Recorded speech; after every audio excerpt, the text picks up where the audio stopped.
નમસ્કાર. આજે આપણે રાશિચક્રની એક એવી રાશિ વિશે વાત કરવાના છીએ જે પોતાની બુદ્ધિ અને સ્વતંત્ર વિચારસરણી માટે જાણીતી છે, કુંભ રાશિ. તો ચાલો આ અનોખી રાશિના વ્યક્તિત્વના ઊંડાણમાં ઉતરીએ અને જાણીએ કે શું છે જે તેમને બીજાઓથી અલગ પાડે છે. શરૂ કરતા પહેલા એ સ્પષ્ટ કરવું ખૂબ જ જરૂરી છે કે આપણે જે પણ વાત કરવાના છીએ તે તમામ માહિતી અને વિશ્લેષણ શ્રી મયુર ગિરીશભાઈ ભોગાઈતા દ્વારા સંકલિત કરવામાં આવેલા સ્ત્રોત પર જ આધારિત છે. હું મારા નિયમો જાતે બનાવું છું. બસ આ એક વાક્ય. આ એક વાક્યમાં જ કુંભ રાશિની આખી ઓળખ છુપાયેલી છે.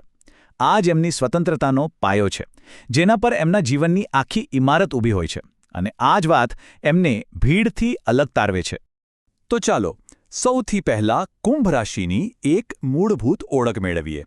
એમનું પ્રતીક શું છે અને એ એમના વ્યક્તિત્વ વિશે શું કહે છે? ચાલો જાણીએ. કુંભ રાશિ એટલે રાશિચક્રની 11મી રાશિ, અને એનું પ્રતીક છે ઘડો. હવે આ ઘડો છે ને, એ જ્ઞાન અને માનવતાનું પ્રતીક છે. એમના સ્વભાવમાં તમને એક ગજબનું મિશ્રણ જોવા મળશે. એક બાજુ સ્થિરતા અને બીજી બાજુ એકદમ આધુનિક, પ્રગતિશીલ વિચાર. હવે એમની સૌથી મોટી ખાસિયત એ છે એમની સ્વતંત્ર વિચારધારા. એનો મતલબ શું? સીધી વાત છે, એમને કોઈના દબાણમાં કે કોઈની નીચે કામ કરવું બિલકુલ પસંદ નથી. પોતાના રસ્તા જાતે જ બનાવવા અને પોતાના સિદ્ધાંતો પર જ ચાલવું એમના માટે આ જ સાચું છે. સારું, એ તો થઈ સ્વભાવની વાત, પણ એમનું મન કેવું હોય છે? ચાલો જરા એમના મગજની અંદર ડોકિયું કરીએ કે તર્ક અને સર્જનાત્મકતાને એકસાથે કેવી રીતે સાચવે છે. એમની જે માનસિક શક્તિઓ છે ને, એ ખરેખર કમાલની છે. એક તો એ લોકો ખૂબ જ બુદ્ધિશાળી અને તાર્કિક હોય છે. દરેક વસ્તુના મૂળ સુધી પહોંચે છે. પણ એમની બુદ્ધિ કોરી નથી હોતી. એ એટલા જ ક્રિએટિવ પણ હોય છે. નવી ટેકનોલોજી હોય કે કોઈ આધુનિક વિચાર, એના તરફ તરત જ ખેંચાય છે. અને સૌથી મોટી વાત, એમની દૂરંદેશી. એ ભવિષ્યને પારખી શકે છે.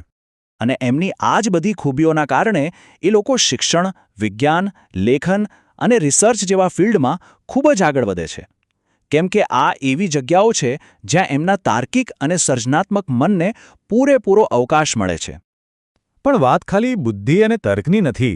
કુંભ રાશિના લોકોનું હૃદય પણ ખૂબ મોટું હોય છે. એમનામાં એક ઊંડો માનવતાવાદ છુપાયેલો છે. તો ચાલો એમના આ પાસાને પણ થોડું નજીકથી જોઈએ.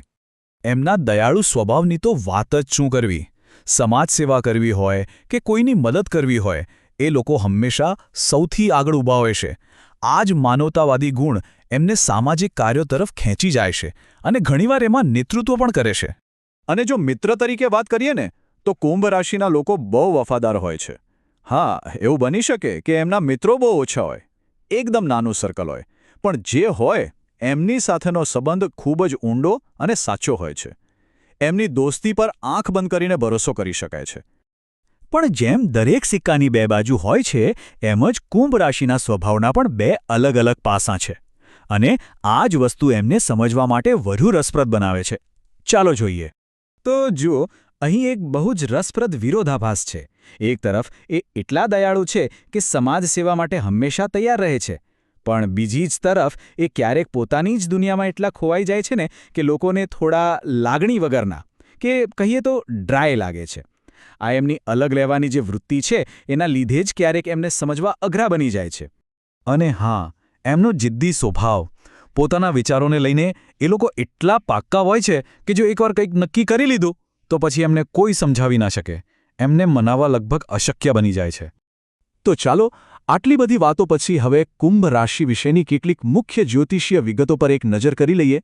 એક ટૂંકું સારાંશ. જો ટૂંકમાં જોઈએ તો કુંભ રાશિના સ્વામી છે શનિ ગ્રહ, જે એમને શિસ્તબદ્ધ બનાવે છે. એમનું તત્વ છે વાયુ, જે વિચાર અને બુદ્ધિ સાથે જોડાયેલું છે. એમના માટે લકી નંબર્સ છે 4 અને 8. અને શુભ રંગોની વાત કરીએ તો વાદળી, આસમાની અને કાળો રંગ એમના માટે સારો ગણાય છે. અને અંતમાં એક વિચારવા જેવો સવાલ. શું એવું બની શકે કે ભવિષ્યને જોવાની જે અદ્ભુત ક્ષમતા છે અને પોતાના જ વિચારો પર અડગ રહેવાની જે જિદ છે, એ ખરેખર એક જ સિક્કાની બે બાજુ હોય?